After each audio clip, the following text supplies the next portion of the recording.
Hanya satu kali sarapan yang salah saja sudah cukup untuk menyumbat pembuluh darah kita. Tekanan darah pun melonjak tiba-tiba di hari itu tanpa ada yang menduga.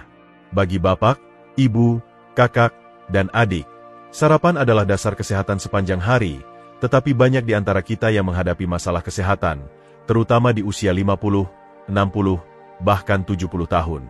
Menjaga pola sarapan yang sehat sepertinya mudah, tetapi jika terlalu manis, itu justru menjadi penyebab tersembunyi yang merusak fungsi hati, jantung, pembuluh darah, dan daya ingat kita setiap hari. Oleh karena itu, hari ini Siti ingin mengajak bapak, ibu, kakak, dan adik untuk meninjau kembali sarapan yang kita konsumsi. Apakah sarapan kita benar-benar menyehatkan atau justru diam-diam mempersingkat umur kita? Bapak, ibu, kakak, dan adik, bolehkah Siti meminta satu like dan satu langganan sebelum kita masuk ke isi utama video hari ini?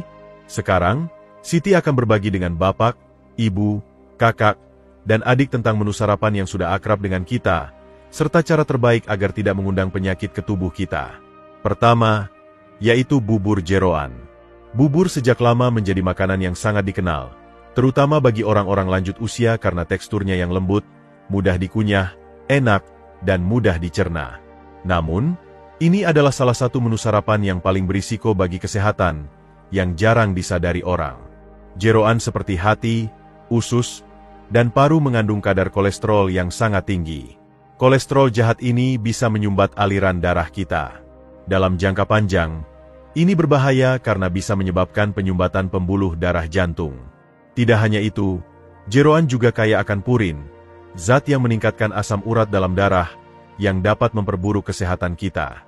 Hati kita juga harus bekerja keras untuk mengolah lemak dan racun dari jeroan, membuatnya lelah, darah menjadi lebih kental, dan tekanan darah meningkat tanpa kita sadari. Siti menyarankan, jika bapak, ibu, kakak, dan adik sangat menyukai menu ini, konsumsi hanya sesekali, mungkin 1 atau 2 bulan sekali, dan pilih bubur jeroan yang dimasak tanpa tambahan kuaker atau darah. Menu kedua adalah soto daging. Menikmati soto daging di pagi hari terasa hangat dan lezat, tetapi jika kita makan soto dengan daging mentah, banyak daun bawang, dan kuah yang kental, kita tanpa sadar memasukkan banyak natrium dan lemak ke tubuh. Kuah soto biasanya direbus dari tulang dengan tambahan bumbu, membuat rasa kuahnya kaya lemak. Sarapan seperti ini memberatkan hati dan pembuluh darah kita. Mengonsumsi soto di pagi hari, terutama bagi yang sudah memiliki masalah lambung, dapat memperburuk kondisi karena bumbu dan daun bawang yang berlebihan bisa memicu iritasi lambung, membuat kita tidak nyaman sepanjang hari. Bapak, ibu, kakak, dan adik, sebaiknya batasi konsumsi soto daging mentah. Sebagai gantinya, pilih soto ayam yang dimasak matang, tambahkan sayur hijau, dan kurangi kuah berlemak untuk menjaga kesehatan. Menu ketiga adalah roti telur dan sosis. Ini adalah sarapan praktis yang disukai banyak orang. Kombinasi roti, telur, dan sosis kaya akan pati olahan, lemak jahat, dan sulit dicerna. Roti panggang terbuat dari tepung olahan yang membuat gula darah melonjak cepat setelah makan.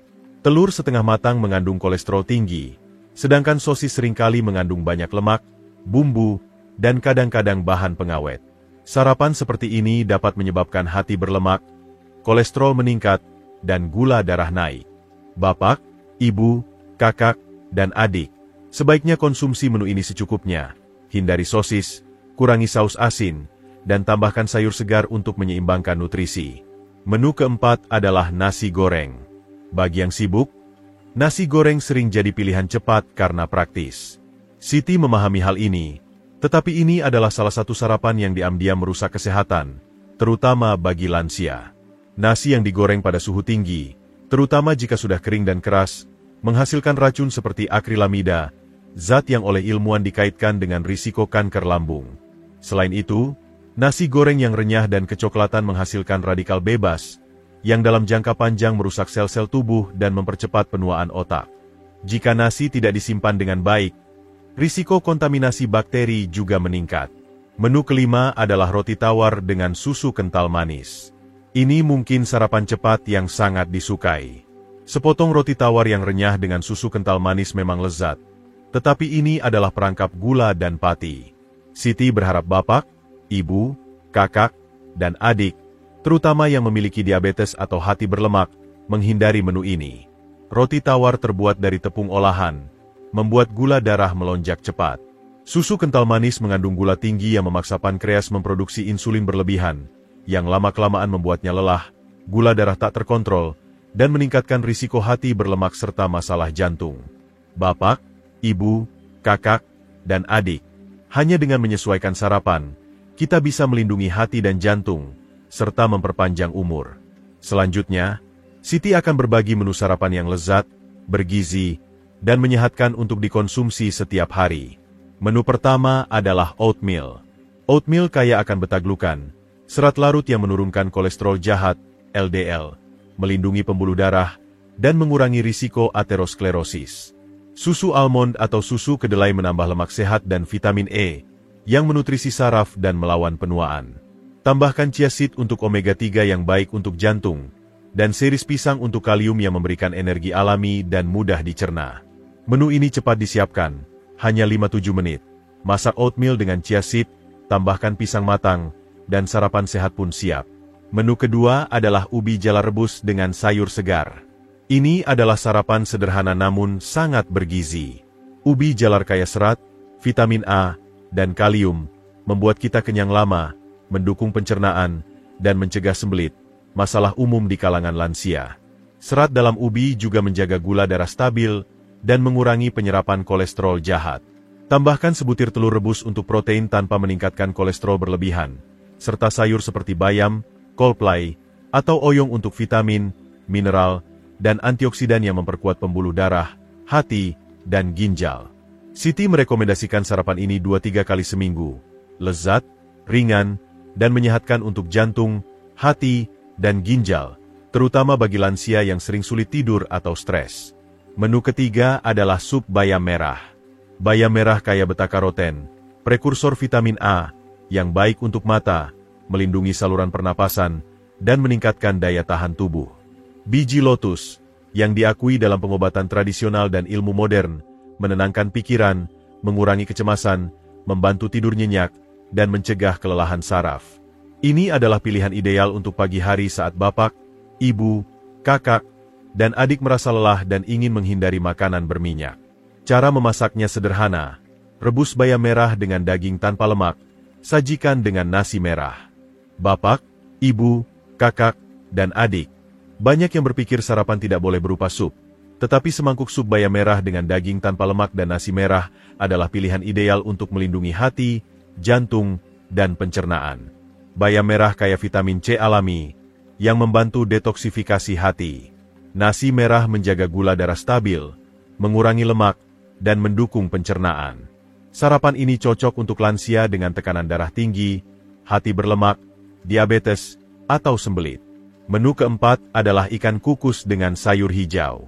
Ini adalah pilihan luar biasa untuk memulai pagi dengan makanan ringan yang mengurangi peradangan, melindungi jantung, dan menutrisi otak. Dikombinasikan dengan mie beras merah dan sayur seperti selada, sawi, atau tauge, sarapan ini kaya serat, vitamin, dan mineral, membuat kita kenyang lebih lama, mengurangi ngemil, dan menjaga gula darah serta kolesterol setelah makan. Pilih ikan kukus, hindari mie dengan kuah berlemak, untuk menjaga kesehatan. Bapak, ibu, kakak, dan adik, sarapan yang tepat adalah fondasi kesehatan harian. Namun, Siti juga ingin mengingatkan tentang kebiasaan kecil setelah sarapan yang tanpa disadari merusak kesehatan jika tidak diperhatikan. Berikut adalah 5 kebiasaan yang harus dihindari. Pertama, minum teh atau kopi pekat segera setelah sarapan. Banyak yang berpikir ini membantu pencernaan atau membuat segar. Tetapi kafein dan tanin dalam teh atau kopi pekat membuat jantung berdetak cepat, tekanan darah berfluktuasi, dan tanin menghambat penyerapan zat besi, mengurangi pasokan oksigen, terutama untuk lansia. Minum teh atau kopi sebaiknya ditunda 30-45 menit setelah makan. Gunakan sedikit gula, dan pilih teh hijau atau kopi murni tanpa tambahan. Kebiasaan kedua adalah minum obat segera setelah makan. Banyak yang takut lupa, tetapi ini merusak lambung dan mengurangi efektivitas obat. Setelah makan, lambung sedang memproduksi asam untuk mencerna makanan. Minum obat seperti suplemen zat besi atau obat tertentu saat ini bisa terdegradasi oleh asam lambung, merusak lambung, dan menyebabkan iritasi jangka panjang. Ikuti petunjuk dokter atau kemasan obat, biasanya tunggu 15-30 menit setelah makan, dan minum dengan air putih untuk penyerapan optimal. Kebiasaan ketiga adalah tidur atau berbaring segera setelah makan. Ini terasa nyaman, tetapi memperlambat pencernaan, menyebabkan refluks, dan meningkatkan penumpukan lemak di sekitar hati dan jantung, yang berisiko untuk hati berlemak, diabetes, dan hipertensi. Sebaiknya duduk Oktober 15 menit setelah makan, lalu berjalan ringan di sekitar rumah untuk membantu pencernaan dan sirkulasi darah. Kebiasaan keempat adalah melakukan aktivitas berat setelah makan. Saat mencerna, darah diprioritaskan ke lambung. Aktivitas berat membuat darah dialihkan ke otot, menyebabkan lambung kekurangan darah, nyeri perut, kembung, atau gangguan pencernaan. Sirkulasi otak juga bisa terganggu, menyebabkan pusing. Tunggu 30-60 menit setelah makan sebelum beraktivitas berat. Kebiasaan kelima adalah lupa minum air setelah makan. Banyak yang langsung sibuk setelah sarapan dan lupa minum air. Tubuh membutuhkan air untuk mendukung pencernaan dan metabolisme. Minum segelas air hangat, 150 hingga 200 ml, Oktober 15 menit setelah makan membantu pencernaan, menjaga kesehatan jantung, pembuluh darah, dan daya ingat. Bapak, ibu, kakak, dan adik, dengan menghindari kebiasaan kecil ini, kita bisa melindungi hati, ginjal, dan otak setiap hari.